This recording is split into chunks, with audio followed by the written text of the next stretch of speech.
എല്ലാവർക്കും സ്നേഹ നമസ്കാരം. ഞാൻ ശ്രീജേഷ് നാരായണൻ. നമ്മൾ ശ്രീമദ് ഭഗവത്ഗീതയിലെ 1-ാമത്തെ അധ്യായമാണ് ഇപ്പോൾ ഇവിടെ പറഞ്ഞുകൊണ്ടിരിക്കുന്നത്. അപ്പോൾ വിഷമിച്ചിരിക്കുന്ന അർജുനൻ ശ്രീകൃഷ്ണ ഭഗവാനോട് ഓരോരോ കാര്യങ്ങൾ പറഞ്ഞുകൊണ്ടിരിക്കുകയാണ്. യുദ്ധത്തിനായിട്ട് വന്നിരിക്കുന്ന കൗരവപക്ഷത്തിലുള്ള ആളുകളെ നോക്കിയിട്ട് ഇവരൊക്കെ ബന്ധുക്കളാണല്ലോ, ഇവരോട് കൂടിയിട്ടാണല്ലോ ഞാൻ യുദ്ധം ചെയ്യേണ്ടത് എന്ന് ഒക്കെ ആലോചിച്ച് വിഷമിക്കുന്ന ഒരു അവസ്ഥയാണ് 1-ാം അധ്യായത്തിൽ കൂടുതലായിട്ടും പറയപ്പെടുന്നത്. ഇപ്പോൾ 36-ാമത്തെ ശ്ലോകം നമുക്ക് നോക്കാം. 35 വരെ നമ്മൾ കഴിഞ്ഞ ക്ലാസ്സിൽ ചേർത്തു. അപ്പോൾ അടുത്തത് 1-ാം അധ്യായത്തിലെ അർജുന വിഷാദ യോഗത്തിലെ 36-ാമത്തെ ശ്ലോകം കേട്ടോ. നിഹത്യ ധാർത്തരാഷ്ട്രാന്നഃ കാപ്രീതി സ്യാജനാർദ്ദന പാപമേവാശ്രയേദസ്മാൻ ഹത്വൈതാനാതതായിനഃ. ജനാർദ്ദന എന്ന് വെച്ചാൽ ഹേ കൃഷ്ണ, കൗരവന്മാരെ കൊന്നിട്ട് ഞങ്ങൾക്ക് എന്തു സന്തോഷമാണ് ഉണ്ടാകുക? അവർ വധിക്കപ്പെടുവാൻ അർഹരാണെങ്കിൽ പോലും ഇവരെ കൊന്നാൽ ഞങ്ങളെ പാപം തന്നെ ബാധിക്കും. തസ്മാന്നാർഹ വയം ഹന്തും ധാർത്തരാഷ്ട്രാൻ സ്വബാന്ധവാൻ സുജനം ഹി കഥം ഹത്വാ സുഖിനസ്യാമ മാധവ. സ്വന്തം ബന്ധുക്കളായ കൗരവന്മാരെ കൊല്ലാൻ ഞങ്ങൾക്ക് കഴിയില്ല. ഹേ കൃഷ്ണ, കൗരവന്മാരെ കൊന്നിട്ട് എങ്ങനെ ഞങ്ങൾ സുഖിച്ചു ജീവിക്കും? യദ്യപ്യേതേന പശ്യന്തി ലോഭോപഹത ചേതസഃ കുലക്ഷയകൃതം ദോഷം മിത്രദ്രോഹേ ച പാതകം കഥം ന ജ്ഞേയമസ്മാഭിഃ പാപാദസ്മാന്നിവർത്തിതും കുലക്ഷയകൃതം ദോഷം പ്രപശ്യദ്ഭിർജനാർദ്ദന. ജനാർദ്ദന, അത്യാഗ്രഹം കൊണ്ട് വിവേകം നശിച്ച ഇവൻ കുലനാശം കൊണ്ടുള്ള ദോഷവും മിത്രദ്രോഹങ്ങളിലൂടെയുണ്ടാകുന്ന പാതകത്തെയും കാണുന്നില്ല. എങ്കിലും കുലക്ഷയം കൊണ്ടുള്ള ദുരിതത്തെ തിരിച്ചറിഞ്ഞ് പാപത്തിൽ നിന്നും ഞങ്ങൾ പിന്തിരിയണമെന്ന് മനസ്സിലാക്കേണ്ടതല്ലേ?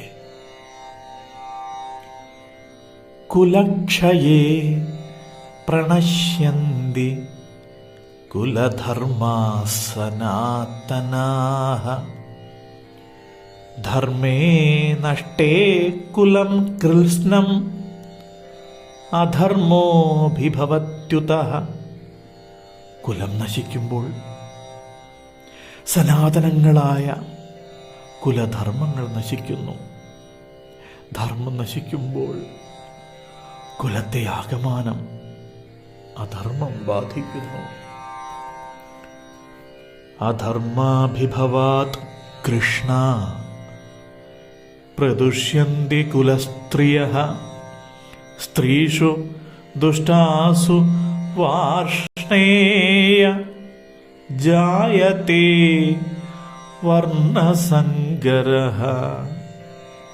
ഹേ വൃഷ്ണിവംശജനായ കൃഷ്ണ, അധർമ്മം ബാധിക്കുന്നത് മൂലം കുലസ്ത്രീകൾ ദുഷിച്ചു പോകും.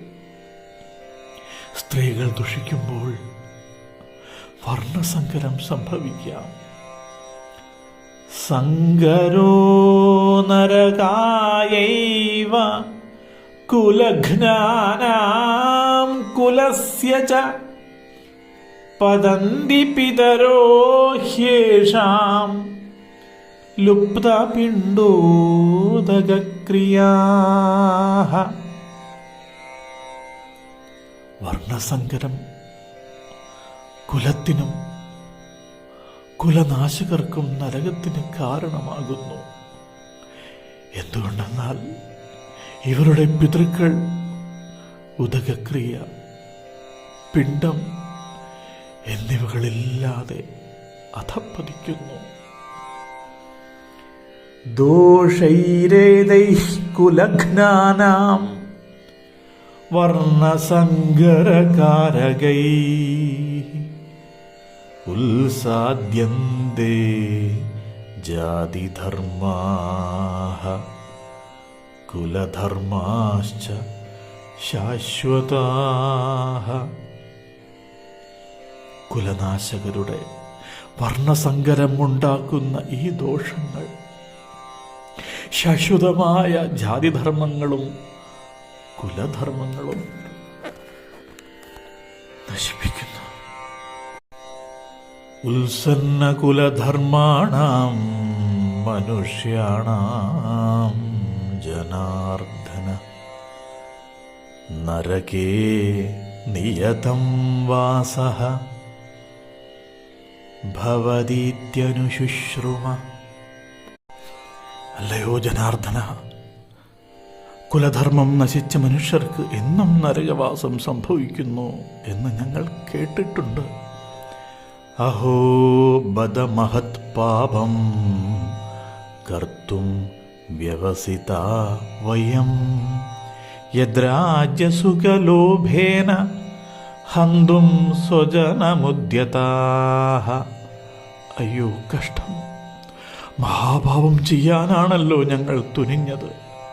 എന്തെന്നാൽ രാജ്യസുഖത്തിനുള്ള അത്യാഗ്രഹം മൂലം സ്വന്തം ജനത്തെ കൊല്ലാൻ ഒരുമ്പെട്ടുവല്ലോ. യദീമാം അപ്രതീകാരം അശസ്ത്രം ശസ്ത്രപാണയഃ ധാർത്തരാഷ്ട്രാരണേ ഹന്യുഃ തന്മേ ക്ഷേമതരം ഭവേത്. നിരായുധനായി നിൽക്കുന്ന എന്നെ ആയുധമേന്തി നിൽക്കുന്ന കൗരവന്മാർ കൊല്ലുന്നെങ്കിൽ കൊല്ലട്ടെ, അതെനിക്ക് കൂടുതൽ ക്ഷേമകരമായിരിക്കും.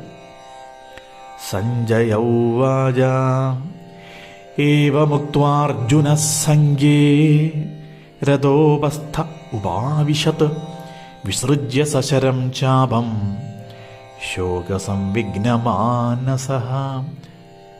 സഞ്ജയൻ പറഞ്ഞു. ആരോട്? ധൃതരാഷ്ട്ര മഹാരാജാവിനോട് പറയുകയാണ്. കാരണം സഞ്ജയനാണല്ലോ ഇതെല്ലാം കണ്ടുകൊണ്ടിരിക്കുന്നത്. അപ്പോൾ സഞ്ജയൻ പറഞ്ഞു, യുദ്ധഭൂമിയിൽ വെച്ച് ഇപ്രകാരം പറഞ്ഞിട്ട് ദുഃഖം കൊണ്ട് തകർന്ന മനസ്സോടെ അമ്പും വില്ലും താഴെ വെച്ച് തേർത്തട്ടിൽ അർജുനൻ തളർന്നിരുന്നു. ലോകത്തിൻ്റെ ഗുരുവായ ശ്രീകൃഷ്ണ പരമാത്മാവ് ഹൃദയ ദൗർബല്യം, ആ ഒരു ഹൃദയത്തിൻ്റെ ദൗർബല്യം കൊണ്ട് അർജുനൻ പറഞ്ഞതെല്ലാം കേട്ടിരുന്നതല്ലാതെ ഒരു വാക്കുപോലും ഉച്ചരിച്ചിട്ടില്ല. അർജുനനാണ് അത്രയ്ക്ക് നേരം പറഞ്ഞിരുന്നത്, അങ്ങനെ ചെയ്യുന്നത് പാപമല്ലേ, അത് കുലക്ഷയമല്ലേ, അങ്ങനെയല്ലേ ഇങ്ങനെയല്ലേ എന്നൊക്കെ. ഇതെല്ലാം ലോകത്തിൻ്റെ ഗുരുവായ ശ്രീകൃഷ്ണ പരമാവ് കേട്ടിരുന്നതേയുള്ളൂ. ഇനി അടുത്ത 2ാമത്തെ അധ്യായത്തിലാണ് ഇനി ശ്രീകൃഷ്ണ ഭഗവാൻ അതിന് ഉത്തരങ്ങളൊക്കെ കൊടുക്കുന്നത്. അപ്പോൾ 1-ാം അധ്യായം ഇതോടുകൂടി കഴിയുകയാണ് കേട്ടോ. ഓം തത്സത് ഇതി ശ്രീമദ് ഭഗവത്ഗീതാസു ഉപനിഷത്സു ബ്രഹ്മവിദ്യായാം യോഗശാസ്ത്രേ ശ്രീകൃഷ്ണാർജുന സംവാദേ അർജുന വിഷാദയോഗോ നാമ പ്രഥമോ അധ്യായഃ. 1-ാം അധ്യായം സമാപ്തം. 1-ാം അധ്യായം പൂർണ്ണമായി.